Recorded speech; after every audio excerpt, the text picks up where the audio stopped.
हरे कृष्णा साथियों, आज के इस मॉक टेस्ट में हम सीरियल टीयर 1 2024 में आए 10 सितंबर के प्रथम शिफ्ट के सवाल देखेंगे। टोटल 25 सवाल हैं और बेसिक कंसेप्ट के साथ साथ शॉर्ट ट्रिक भी सीखेंगे। तो चलिए वीडियो के अंत तक बने रहिए। हम सवालों का सिलसिला शुरू करते हैं। तो हमारा जो पहला सवाल है दोस्तों, सवाल दिया हुआ है कि दो दोस्तों राम और रवि की उम्र में 7 साल का अंतर है।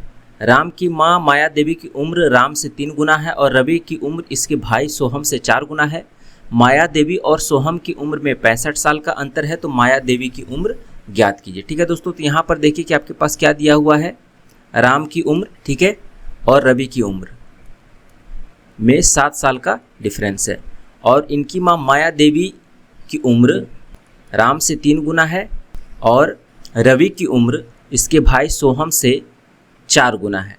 ठीक है, तो आपसे पूछ रहा है कि माया देवी की उम्र ज्ञात कीजिए।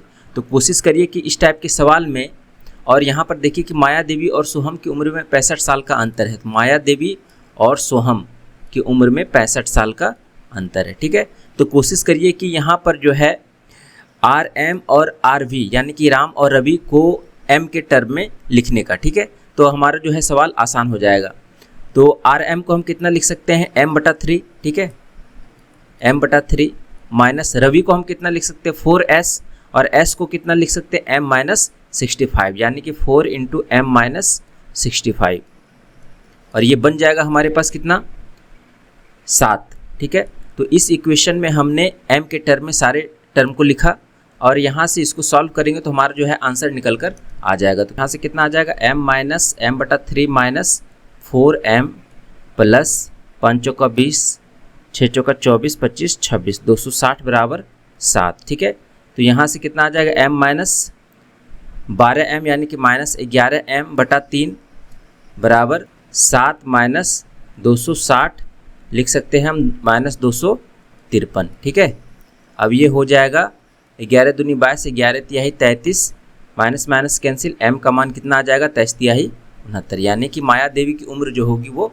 69 साल होगी। चलिए अगले सवाल की तरफ बढ़ते हैं। अगला सवाल है हमारे पास कि आपके पास एक टेबुलर कॉलम दिया हुआ है जिसमें कि डिपार्टमेंट फिजिक्स, केमिस्ट्री, मैथमेटिक्स और स्टैटिक्स है और total number of research scholars हैं और number of female research scholars हैं। तो गणित और सांख्यिकी में जो है आपसे पूछ रहा है कि मेल रिसर्च स्कॉलर्स की संख्या का अनुपात क्या होगा। तो यहाँ पर देखिए कि गणित में 18 टोटल नंबर हैं और फीमेल हैं 4, बचे कितने, 14, और 12 में से 3 जाएगा 9, यानी कि 14:9 हमारा आंसर होगा। अगला सवाल है कि what is the value of D if A/C बराबर B/D, यानी कि A/C में जो रेशियो है वही रेशियो B और D में है। तो यहाँ पर आप देख लीजिए कि आपके पास कौन सा रेशियो आ रहा है। तो 5×6 = 25, 5×8 = 40, यानी कि 5:8 का रेशियो आ रहा है। तो यहाँ भी 5:8 का रखेंगे तो 6 से काटेंगे, 6×5 = 30। ठीक है, और इधर 6×8 = 48। ठीक है, तो 5:8 का रेशियो इधर भी मेंटेन करके रखेंगे, हमारा आंसर हो जाएगा 48। अगला सवाल है कि by applying which of the following criteria can 2 triangles not be proved congruent. ठीक है, तो सर्वांगसम त्रिभुज को कौन सा क्राइटेरिया जो है साबित नहीं कर सकता है। इनमें से कौन कौन सा है, तो हमारे पास जो है सर्वांग समता के कौन कौन से होते हैं, RHS होते हैं। ठीक है, राइट एंगल है ना, हाइपोटेन्यूज और साइड, और दूसरा होता है सास, साइड एंगल साइड है ना, तीसरा होता है एंगल साइड एंगल ASA, एक दूसरा होता है AAS आस। ठीक है, डबल एंगल और एक साइड होना चाहिए और साइड साइड साइड होता है। तो ये 5 क्राइटेरिया होते हैं। यहाँ पर देखिए कि एंगल एंगल एंगल दिया हुआ, यानी कि एंगल एंगल एंगल अगर होगा तो वो साइड वो त्रिभुज जो है सिमिलर होगा, है ना, कंग्रुएंट नहीं होगा, सर्वांगसम नहीं होगा, वो सिमिलर होगा। ठीक है, सिमिलर होने का मतलब है कि जो दो त्रिभुज एंगल जिसके बराबर हैं तो उनके एंगल तो बराबर होंगे लेकिन इनके साइड का रेशियो समान रहेगा, साइड बराबर नहीं रहेगा। ठीक है, सर्वांगसम होने का मतलब है कि दो त्रिभुज आपस में एंगल और साइड की दृष्टि से बराबर हों। चलिए अगले सवाल की तरफ बढ़ते हैं। अगला सवाल है हमारे पास कि 18 सेंटीमीटर और 12 सेंटीमीटर त्रिज्या वाले दो वृत्त एक दूसरे को बाह्य रूप से स्पर्श करते हैं, उनकी सीधी उभयनिष्ठ स्पर्श रेखा की लंबाई ज्ञात कीजिए। तो सीधी उभयनिष्ठ स्पर्श रेखा की लंबाई क्या हो जाएगी, यहाँ पर देखिए 2 त्रिभुज है और यहाँ से उभयनिष्ठ स्पर्श रेखा की लंबाई ये हो गया 18 और ये हो गया 12। सीधे फॉर्मूला लगा देंगे, इधर भी 18 इधर 12, तो डिस्टेंस का स्क्वायर यानी कि 18 12 30 का स्क्वायर माइनस रेडियस के डिफरेंस का स्क्वायर यानी कि 18 - 12 6 का स्क्वायर। इसको हल करेंगे हमारे पास ये जो है डिस्टेंस आ जाएगा। तो कितना आ जाएगा, 30 + 6 36 का 6 और गुना 30 माइनस 6 24 का, यानी कि 4√6,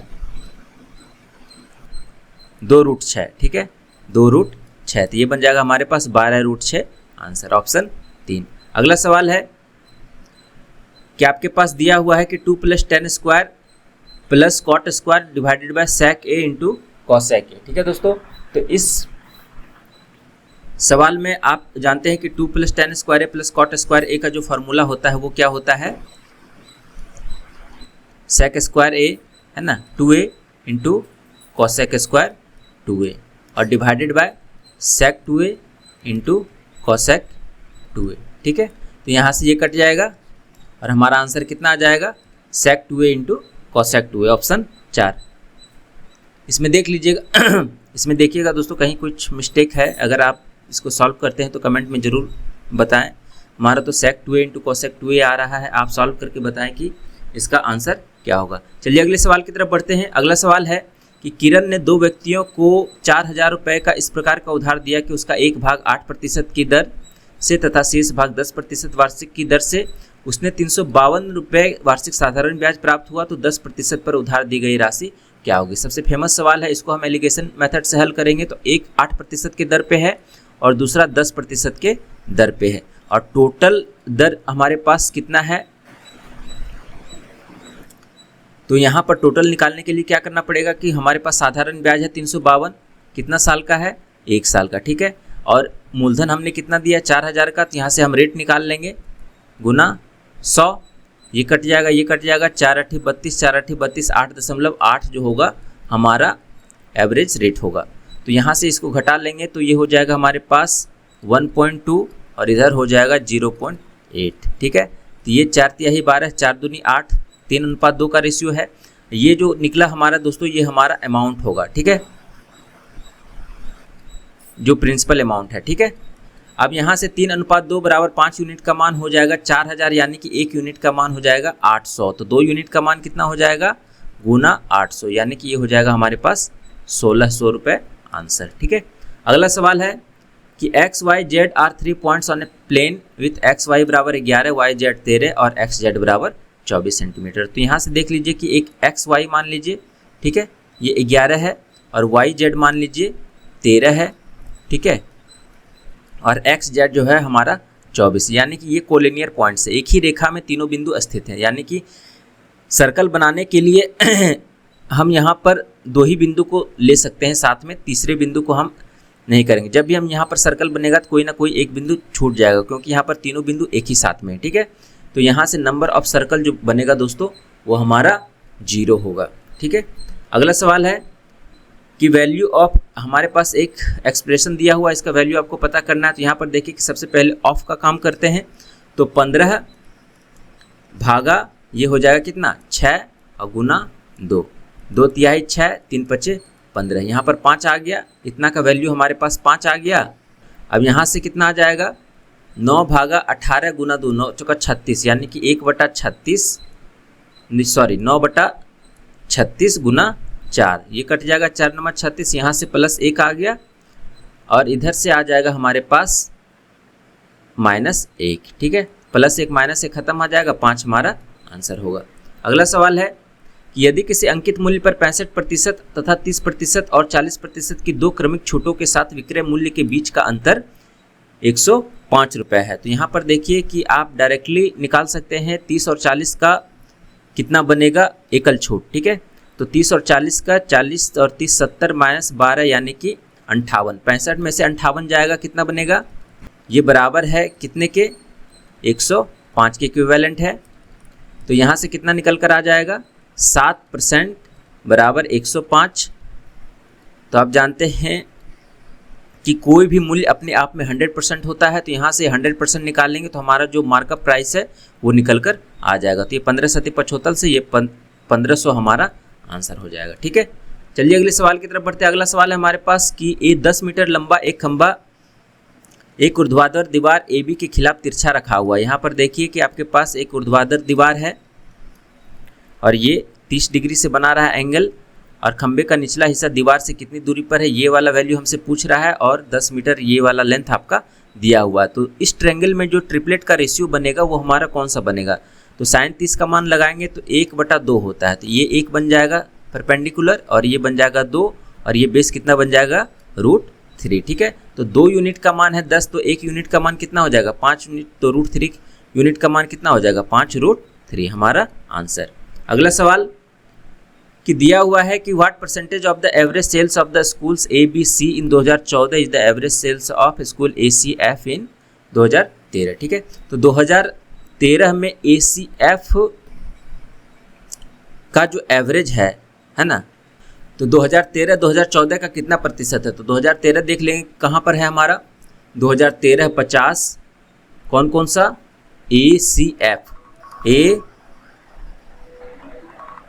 C और F, यहाँ पे 2013 में 50 और 60 110 और यहाँ पर 40 150 हो गया, 150 बटा ABC में देख लेंगे 2014 में 70 और इधर 35 105 और 80 185 और गुना 100 कर देंगे, हमारे पास निकल कर आ जाएगा 5 से 20 5 तिहाई 15 5 सत्ती 35 300/37 एक बार में लगा लीजिए 8 बार में, क्योंकि हमारे पास सारे ऑप्शन 8 के हैं, तो 8 बार में लगाएंगे तो 37 8 8 7 56 8 तिहाई 24 5 29 296, 4 शेष बचा और 0 हो जाएगा, एक बार में लगेगा 3 शेष बचा 381.0 आएगा। ठीक है, तो ऑप्शन ए हमारा आंसर आ जाएगा। अगला सवाल है एक मनी बैग में 3:5:7 के अनुपात में क्रमशः 1 रुपये 5 रुपये और 10 रुपये के सिक्के हैं। यदि बैग में कुल राशि 980 है तो 10 के सिक्कों की संख्या ज्ञात कीजिए। तो आपके पास जो है सिक्कों की संख्या का अनुपात दिया हुआ है 3:5:7 और वैल्यू इसकी दी हुई है कितनी, ईच की वैल्यू कितनी है, एक की है 1 रुपये, दूसरी की है 5 रुपये, तीसरी की है 10 रुपये। टोटल वैल्यू कितना हो जाएगा, इसको गुना करेंगे आपस में 3:25:70। ठीक है, अब तीनों का सम कितना हो जाएगा 70 और 25 95 3 98 यूनिट 980 के बराबर है, तो 1 यूनिट 10 के बराबर होगा, तो 70 यूनिट कितना हो जाएगा 700 रुपये के बराबर। ठीक है, तो 700 रुपये के 10 रुपये के सिक्के हैं। ठीक है, तो टोटल सिक्के कितने हो जाएंगे 10 रुपये के 700 भागा 10 यानी कि 70 कॉइन्स हो जाएंगे, 70 नंबर ऑफ कॉइन्स हो जाएंगे कितने 10 रुपये डिनोमिनेशन के, तो हमारा जो आंसर होगा 70 होगा। अगला सवाल है कि निम्नलिखित में से कौन सी संख्या 5 अंकों की सबसे बड़ी संख्या 47 से विभाजित। 47 से विभाजित होने के लिए आपको क्या करना पड़ेगा, 47 से भाग देके जो भी रिमाइंडर बच रहा है उसको हम संख्या से घटाएंगे। तो यहाँ पर 5 अंकों की सबसे बड़ी संख्या 5 9 बनेगा और यहाँ से हम भाग देंगे। ठीक है, तो 47 दूनी 94 5, फिर एक बार में लगेगा 47, फिर 12 47 तिहाई, फिर 47 दूनी 94 लगेगा, 9 में से 4 जाएगा 5 और 12 में 359 और 47 8 एक बार लगा 8 चौका 32 56 7 बार में लगाएंगे, तो ये 7 बार में लगेगा तो कितना बनेगा 7 7 49 7 चौका 28 और 4 32, तो ये कितना बन जाएगा 9 9 0 5 3 30 हमारा शेष बच रहा है, तो 30 इसमें से हम घटा देंगे दोस्तों, तो हमारा जो आंसर है वो आ जाएगा 99969। ठीक है, अगला सवाल है कि right circular cone of height 24 centimetre has a volume of इतना, then the total surface area of the cone is. ठीक है, तो यहाँ से आपको टोटल सरफेस एरिया आपको निकालना है, तो टोटल सरफेस एरिया हमारा कितना बन जाएगा कोन का πr² प्लस πrl। यहाँ से आपके पास राइट सर्कुलर कोन है,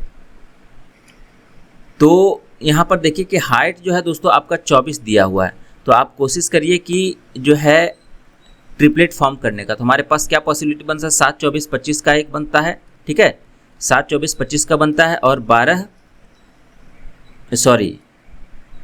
5 12 13 यानी कि 10 24 और 26 का एक ट्रिपलेट बनता है, जिसमें कि 24 24 जो है आता है। तो यहाँ से 24 है तो 7 के टर्म यहाँ पर ज़्यादा सुटेबल होगा, क्योंकि अगर हम 10 का टर्म या 26 का टर्म लेंगे तो ये हमारा आंसर इंटीजर में नहीं देगा। ठीक है, तो यहाँ से 7 24 25 करेंगे तो ये 7 24 और ये 25 हमारा निकल कर आ जाएगा। तो आप यहाँ से निकाल लीजिए कि टोटल सरफेस एरिया क्या होगा πrl प्लस πr²। तो पाई आर एल हमारा कितना हो जाएगा, pi into r into l plus r. तो 22/7 गुना इधर हो जाएगा 7 गुना एल कितना है 25 प्लस 7। तो 25 गुना 32 करेंगे तो कितना आ जाएगा, 32 गुना 22, 22 दूनी 44, 22 दिया ही 66 और 4 70, 704 सेंटीमीटर स्क्वायर हमारा आंसर आ जाएगा। ठीक है, चलिए अगले सवाल की तरफ बढ़ते हैं। अगला सवाल है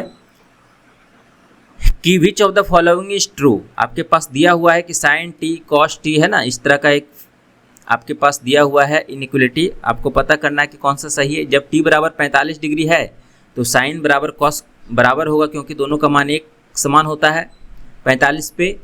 अगर टी लेस देन है 45 डिग्री तो साइन टी, अब लेस देन है तो 30 डिग्री मान के चलिए, तो 30 है साइन 30 यानी कि 0.5, ग्रेटर देन कॉस 30 से √3/2 यानी कि √3 बराबर 1.73, 1.7/2 करेंगे तो कितना आ जाएगा 0.8 के समथिंग में आ जाएगा। तो ये क्राइटेरिया हमारा फॉलो नहीं हो रहा है, तो हमारे पास कौन सा बनेगा, ये लेस होना चाहिए 0.5 लेस देन 0.8 होना चाहिए। ठीक है, तो ऑप्शन 3 हमारा आंसर बनेगा।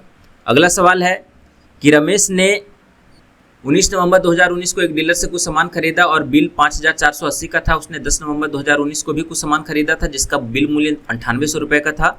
उसने इस बार दोनों बिल चुकाए और पूरी राशि नगद में चुकाई। यदि डीलर 10 दिनों के भीतर किए गए भुगतान पर 2% छूट और खरीदारी के समय नगद भुगतान पर 5% की छूट देता है तो 19 नवंबर 2019 को रमेश द्वारा भुगतान की गई राशि ज्ञात कीजिए। तो यहाँ पर 2 पॉइंट है। पहला तो है कि अगर आप 10 दिन के भीतर करते हैं तो 2% छूट आपको मिलेगा, और एट द स्पॉट आप पेमेंट करते हैं तो आपको 5% का छूट मिलेगा, नगद छूट। ठीक है, तो टोटल बिल अमाउंट हमारे पास कितना था, तो इसको छूट कितना मिला था, तो 9800 पर उसको 2% का छूट मिला हो था यानी कि 2/100, अब प्लस इसको 5480 जो नगद भुगतान किया था उस पर इसको 5% का छूट मिलेगा यानी कि 1/20। टोटल छूट इसको कितना मिला, 27 दूनी 54, 274, और इधर 98 दूनी 8 दूनी 16, 9 दूनी 18, 196 प्लस 274 कितना बन जाएगा, 6 4 10, 9 7 16, 1 17, 2 1 3 1 4, 470 रुपया।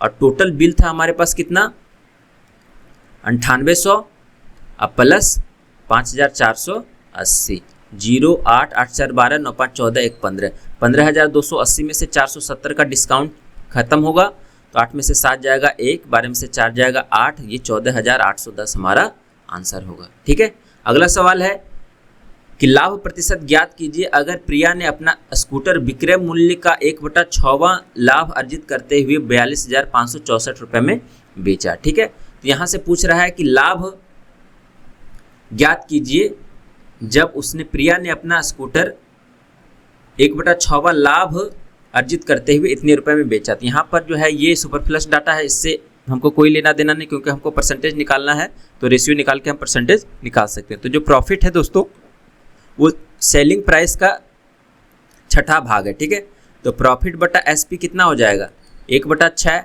तो सीपी कितना हो जाएगा एसपी माइनस प्रॉफिट, सीपी हो जाएगा 5, और हमारा जो प्रॉफिट निकलेगा दोस्तों वो सीपी पे निकलेगा तो 1/5 गुना 100 हो जाएगा, 20% हमारा आंसर होगा। अगला सवाल है कि a + a बराबर 12 है तो फाइंड द वैल्यू ऑफ इतना। तो अगर 12 है तो इसका वैल्यू कितना हो जाएगा 12 का स्क्वायर माइनस 2, 142। अगला सवाल, एक समबाहु त्रिभुज की भुजा 28 सेंटीमीटर है। यदि प्रत्येक शीर्ष को केंद्र मानकर त्रिभुज की भुजा की आधी लंबाई के बराबर त्रिज्या वाला एक वृत्त बनाया गया है तो त्रिभुज के उस भाग का क्षेत्रफल ज्ञात कीजिए जो वृत्तों में शामिल नहीं है। आपके पास एक ट्रायंगल दिया हुआ है, ठीक है, और कह रहा है कि इसकी आधी लंबाई, भुजा की आधी लंबाई को है ना रेडियस मान करके एक वृत्त खींचा गया तीनों शीर्ष पे। ठीक है, तो आपको जो है निकालना है इस भाग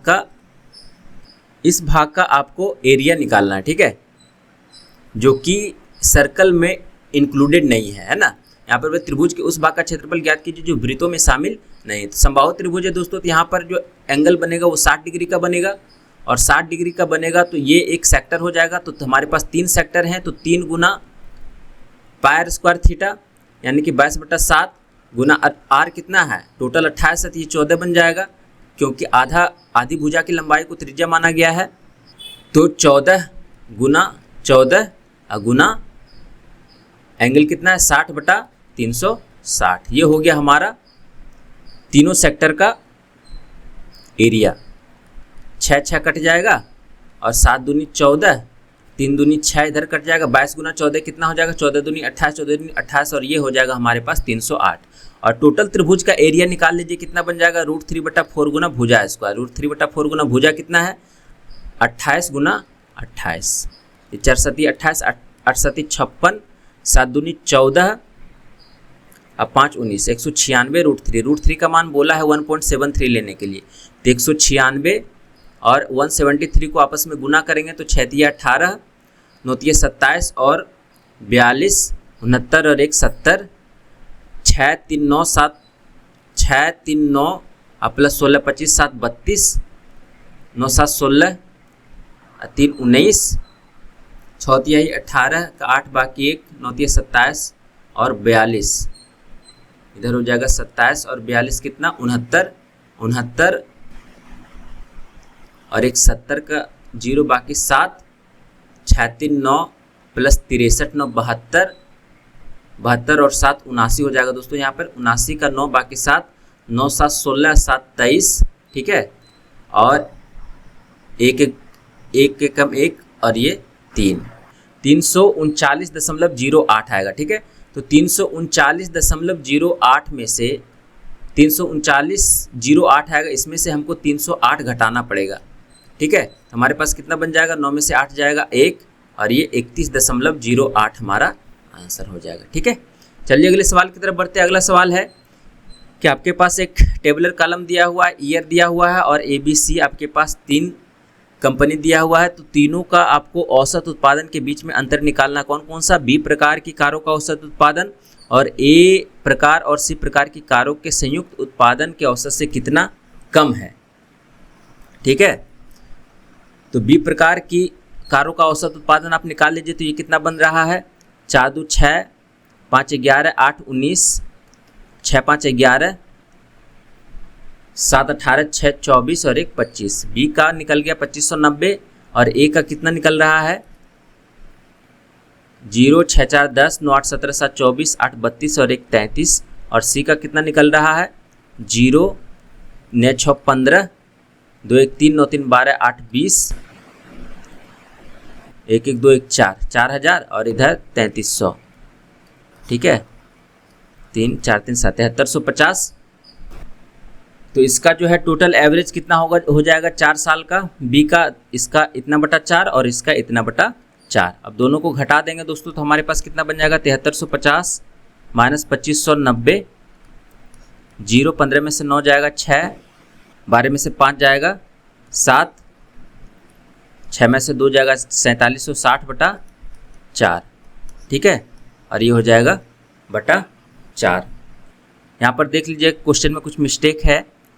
चलिए अगले सवाल की तरफ बढ़ते हैं। अगर आपको ये सवाल हल करते हैं तो कमेंट में ज़रूर बताएं। अगले सवाल की तरफ बढ़ते हैं। अगला सवाल है हमारे पास कि 750 मीटर की एक वृत्ताकार दौड़ में x और y एक ही बिंदु से और एक ही समय पर 9 किलोमीटर प्रति घंटा और 13.5 किलोमीटर प्रति घंटा की गति से दौड़ना शुरू करते हैं। यदि वे एक ही दिशा में दौड़ रहे हैं तो वे ट्रैक पर पहली बार कब मिलेंगे। तो सर्कुलर रेस का सवाल है। ये सर्कुलर रेस है 750 मीटर का और यहाँ से x और y एक ही बिंदु से एक ही समय पर, है ना, एक ही दिशा में, यानी कि ये दिशा में दौड़ रहा है 13.5 से और ये हमारा 9 किलोमीटर प्रति घंटा की रफ्तार से, ठीक है। तो पहली बार कब मिलेंगे दोस्तों। तो पहली बार मिलने के लिए आपको क्या करना पड़ेगा कि अगर एक ही डायरेक्शन में जा रहे हैं तो उसका रिलेटिव स्पीड ले लेंगे। तो 13.5 में से 9 जाएगा तो 4.5 बनेगा और total distance divided by relative speed, ठीक है। तो ये समय हमारे पास टाइम निकल कर आ जाएगा। तो टाइम बराबर कितना हो जाएगा 4.5। ये ऊपर चला जाएगा 15 5 75, 15 3 45, सॉरी 750 मीटर है, सॉरी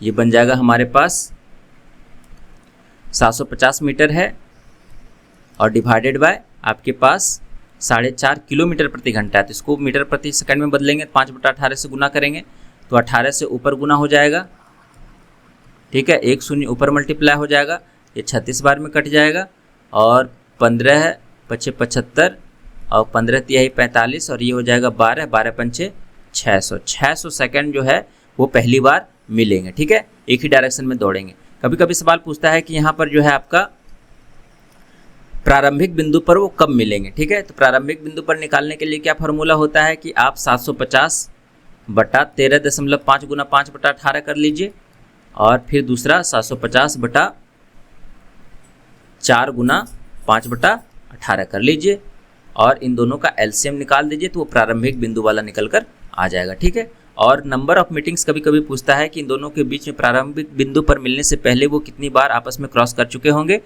तो इसको निकालने के लिए क्या करना पड़ेगा कि इस टाइम से इस टाइम को भाग देना पड़ेगा तो आपके पास आंसर निकल कर आ जाएगा, ठीक है। चलिए अगले सवाल की तरफ चलते हैं। अगला सवाल है हमारे पास कि एक बस शुरू में 1/3 किलोमीटर 40 किलोमीटर प्रति घंटा की गति से, अगली 1/3 दूरी 50 किलोमीटर प्रति घंटे की गति से और अंतिम 1/3 दूरी 60 किलोमीटर प्रति घंटा की गति से तय करती है, तो पूरी यात्रा के लिए बस की औसत गति ज्ञात कीजिए। तो आपके पास टोटल कितना दिया हुआ है 1/3 1/3 1/3, यानी कि दूरी जो हो जाएगा कुल दूरी 1 हो जाएगा नीचे और समय नीचे कितना हो जाएगा, समय बराबर दूरी बटा चाल। तो दूरी कितना है 1/3 और चाल कितना है 40। इधर भी कितना हो जाएगा 1/3 गुना 50 और प्लस 1/3 गुना 60। अब इसको सॉल्व कर लेंगे तो ये हमारा टाइम निकल कर आ जाएगा, सॉरी एवरेज स्पीड निकल कर आ जाएगा। तो यहाँ पर देख लीजिए कि आपके पास कितना है, यहाँ पर 30 सब में कॉमन है तो 30 ऊपर चला जाएगा। 30 बटा 1/4 1/5 1/6 का एलसीएम कितना हो जाएगा 60 लेके चलते हैं 60, ये हो जाएगा 15 प्लस 12 पंचे 60 अब प्लस इधर 6 10 60 37 हो जाएगा और इधर 30 गुना 60 1800 भागा 27 10 37, ठीक है। तो 1800 बटा 37 को करेंगे दोस्तों तो हमारे पास कितना आएगा 37 चौका 37 तिहाई 111, 37 चौका 7 चौका 28 और 4 तिहाई 12 तो 14 148 हो जाएगा। तो 2 4 बार में लगेगा और 148 से और 32 हमारा शेष बचेगा 320। तो 320 और 37 8 बार में लगाएंगे तो 8 8 64 8 तिया 24 6 30 304 और 320, ठीक है। तो 8 बार में लगेगा तो 48 हो जाएगा। तो 48 वाला ही हमारा जो है ऑप्शन हो जाएगा 48.65, ठीक है। अगला सवाल है कि 3 पाइप P, Q और R एक टंकी को क्रमशः 40 मिनट 80 मिनट और 120 मिनट में भर सकते हैं। सभी पाइप खोल दिए जाते हैं तो कितने समय बाद पाइप Q और R को बंद कर देना चाहिए ताकि टंकी सिर्फ आधे घंटे में पूरी तरह से भर जाए। देखते हैं कि आपके पास दिया हुआ है P, Q और R, ठीक है। ये हो गया 40, ये हो गया 80 और ये हो गया 120। इसका एलसीएम निकाल लीजिए तो कितना बन जाएगा 4 8 12 का एलसीएम 30 240, ठीक है। तो इसका रेशियो कितना बन जाएगा आपके पास इफिशियंसी का 6 3 और यहाँ पर 2। आपके पास टोटल वर्क है 240। तो P जो है पूरे समय खुला रहा और Q और R बीच में बंद हो गया। तो 6 गुना 30 मिनट तक Q खुला हुआ रहा P, अब प्लस 3 और 2 जो है मान लेते हैं कि T समय बाद बंद कर दिया गया और टोटल वर्क कंप्लीट हुआ 240। तो 6 यहाँ पर 180 और इधर 240 घटाएंगे तो 5T बराबर कितना निकलेगा 240 में से 180 जाएगा तो 60 और T बराबर कितना हो जाएगा 12 मिनट, ठीक है। क्योंकि हमने T को मिनट में माना है तो हमारा जो आंसर हो जाएगा वो ऑप्शन 4 12 हो जाएगा। अगला है और ये लास्ट सवाल है, कह रहा है कि यदि 3 संख्याओं का योग 18 है, मान लेते हैं 3 संख्या A, B और C, A plus B plus C का मान जो है 18 दिया हुआ है और उनके वर्गों का योग 36 है, A square plus B square plus C square का मान 36 है।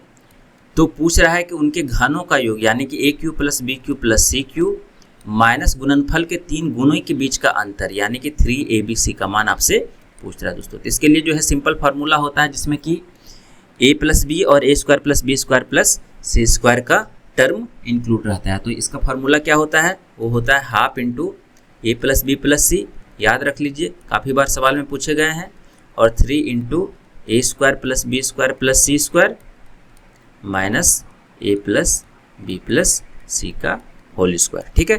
तो A plus B plus C का मान कितना है 18 है, तो 1/2 गुना 18 करेंगे 9, और गुना 3 गुना ए स्क्वायर प्लस बी स्क्वायर यानी कि 36 तिहाई 108 माइनस ए प्लस बी प्लस सी का 18 का स्क्वायर 324। तो 108 में से 324 जाएगा दोस्तों 216 बनेगा। 216 माइनस 216 गुना 9, 16 नंबर 44 से हाथ में बचा एक 9 दूनी 18 और 1 19 माइनस 1944 हमारा आंसर हो जाएगा ऑप्शन 2। ठीक है दोस्तों, तो आज के हमारे टोटल 25 सवाल कंप्लीट हुए। 10 सितंबर शिफ्ट के प्रथम शिफ्ट के सवाल 10 सितंबर में आए। प्रथम शिफ्ट के सवाल टोटल 25 सवाल थे और हमने कोशिश की है कि आपको कम से कम समय में इसे सॉल्व करके बताएं। और ये भी आप कमेंट में बताएं कि आपने किस अप्रोच के साथ एग्जाम दिया था और कौन सा अप्रोच यहाँ पर लगाया, और किस सवाल में, अगर किसी भी सवाल में डाउट हो तो आप कमेंट सेक्शन में पूछ सकते हैं। और इस वीडियो की PDF जो है हमारे टेलीग्राम चैनल एडुकेट सेंटर पर उपलब्ध हो जाएगी, जिसकी लिंक जो है कमेंट बॉक्स में दे दिए रहेंगे। ठीक है, तो आशा करते हैं कि वीडियो आपको पसंद आया होगा। तो चैनल को जरूर लाइक करें, सब्सक्राइब करें, वीडियो को जरूर लाइक करें, सब्सक्राइब करें। फिर मिलते हैं नए मॉक टेस्ट में, तब तक के लिए धन्यवाद, नमस्कार।